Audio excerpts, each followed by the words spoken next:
नमस्कार, मैं Abid Khan, Shiroi today news channel में आपका स्वागत है। आज हम मौजूद है रेवदर विधानसभा क्षेत्र के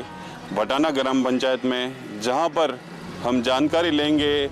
पंचायत द्वारा किए गए कार्यों के बारे में सरपंच भवानी सिंह जी देवड़ा से।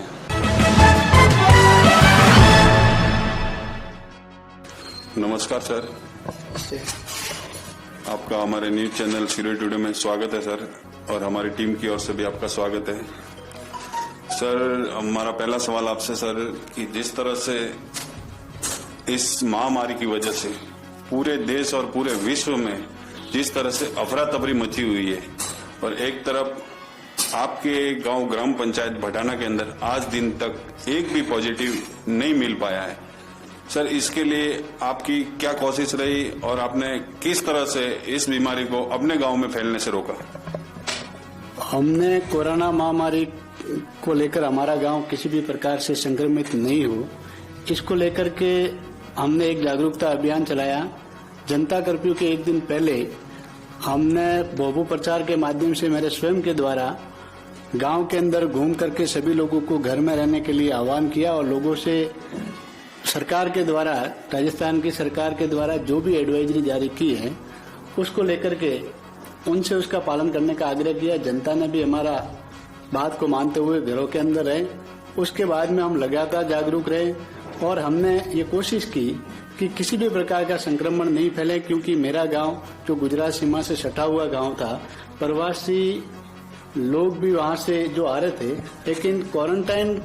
करने के अंदर हमने प्रत्येक दिन पूरी हमारी जो निगरानी समिति थी उसने त्रिस्तरीय प्रत्येक दिन इस प्रकार से निगरानी रखी, जिसके अंदर सुबह चिकित्सा की टीम जाती थी, दोपहर के अंदर जो भी अन्य कार्मिक लगे थे वो जाते थे, और शाम के टाइम में मेरे ग्राम पंचायत के, मेरे सहित जितने भी पंचायत के सदस्य हैं, इनको जो भी लोग क्वारंटाइन थे उनको हमने आपस में बंटवारा किया था, और इसके आधार पर हम लगातार उनको घर में रहने के लिए उनको पाबंद कर रहे थे। इस प्रकार से मेरा ग्राम पंचायत है वो कोरोना से बचा है। इसलिए कहीं न कहीं मैं ये कहना चाहूंगा कि हम सबकी जागरूकता की वजह से ही हम कोरोना बीमारी से दूर रहे हैं। सर, आप पहले भी प्रदेश महासचिव यूथ कांग्रेस के रह चुके हैं, और जिस तरह से युवाओं और बुजुर्गों के सहयोग से आपको भटाना ग्राम पंचायत का जनप्रतिनिधि चुना गया है, इसके लिए आप उनके लिए आगे क्या व्यवस्था करेंगे सर? मैंने मेरी राजनीति की शुरुआत स्टूडेंट पॉलिटिक्स से की। शिरोई महाविद्यालय के अंदर मैं उपाध्यक्ष के साथ साथ यूथ कांग्रेस के अंदर भी निचले स्तर से ब्लॉक अध्यक्ष से लेकर प्रदेश महासचिव के पद तक पहुंचा हूं, और क्योंकि इसके साथ साथ सहकारिता के क्षेत्र के अंदर भी मुझे शिरोई सहकारी भूमि विकास बैंक के डायरेक्टर होने का भी गौरव मिला, ग्राम सेवा सहकारी समिति के अध्यक्ष होने का भी मौका मिला, और साथ में ग्राम पंचायत के सदस्य और मेरी धर्मपत्नी को पंचायत समिति सदस्य के रूप में कार्य करने का मौका मिला। सर, आपके गांव में एक विद्यालय को 10वीं से लेकर 12वीं तक कर्मोन्नत किया गया है, जिसके अंदर आपका क्या सहयोग रहा, और उसको कर्मोन्नत करने के लिए आपको क्या क्या कोशिश करनी पड़ी सर? मैंने जब सरपंच का चुनाव लड़ा तो घोषणा पत्र के रूप में पूरा जनता के सामने बताया था कि मैं इस काम को करूंगा। उसके अंदर बालिका विद्यालय भी एक बिंदु था, और मुझे हर्ष है कि हमारा ये बालिका विद्यालय कर्मोन्नत हुआ। उसमें हमारे राज्यसभा सांसद आदरणीय श्री नीरज डांगी जी जो अभी निर्वाचित हुए, उन्होंने सबसे पहली सौगात के रूप में मेरे वहां की बालिका शिक्षा को दी और बालिका विद्यालय को कर्मोन्नत किया है। इसके लिए मैं राजस्थान के मुख्यमंत्री, उप मुख्यमंत्री, शिक्षा मंत्री और सांसद श्री नीरज डांगी जी का आभार भी व्यक्त करना चाहूंगा, और आने वाले समय के अंदर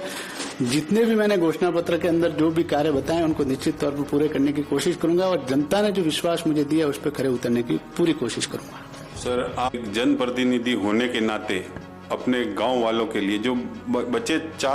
3 से 4 साल जो बचे हैं आपके लिए, सर उसमें आप क्या क्या व्यवस्था देंगे और युवाओं के लिए क्या रोजगार प्रदान करेंगे? मेरी सबसे बड़ी प्राथमिकता ये होगी, हालांकि मैंने पहले भी जब मैं जनप्रतिनिधि नहीं था, ग्राम पंचायत का मेंबर था और कांग्रेस की सरकार थी, उस समय भी प्राथमिक स्वास्थ्य केंद्र 3 गाँवों को, रेवेन्यू विलेज 33/11 KV GSS, अन्य कई कार्य हमने करवाए थे। और अभी भी मेरी यही कोशिश रहेगी वो गाँव जो डामरीकरण से जुड़े हैं वहाँ पर उप स्वास्थ्य केंद्र हो, वहाँ पर आंगनबाड़ी केंद्र हो, मेरे गाँव का खेल का मैदान हो, मेरे यहाँ की सड़कें हैं वो चौड़ी हो, और एक तरह से ये कहूँगा कि औद्योगिक रूप से मेरा गांव है जो मैं तो यूँ कह रहा हूँ क्योंकि गुजरात से सटा हुआ और जिले से 65 किलोमीटर दूर है, तो बीच में आया और एक तरह से उसका विकास हुआ, यही मेरे दिमाग के अंदर नक्शा है और उसी के अनुसार मैं कार्य कर रहा हूँ और निश्चित तौर पर आप सबके सहयोग से और जनता के सहयोग से उसमें सफलता मिलेगी। धन्यवाद सर। ये थे हमारे साथ में पटाना ग्राम पंचायत के सरपंच भवानी सिंह जी देवड़ा, जिनके द्वारा हमें अवगत करवाया गया कि किस तरह से इन्होंने इस महामारी की वजह से अपने गांव को संक्रमित होने से बचाया और आने वाले समय में गांवों के हित के लिए हमेशा अग्रसर रहने को कहा। मैं आबिद खान, कैमरामैन हितेश माली के साथ देखते रहिए सिरोही टुडे।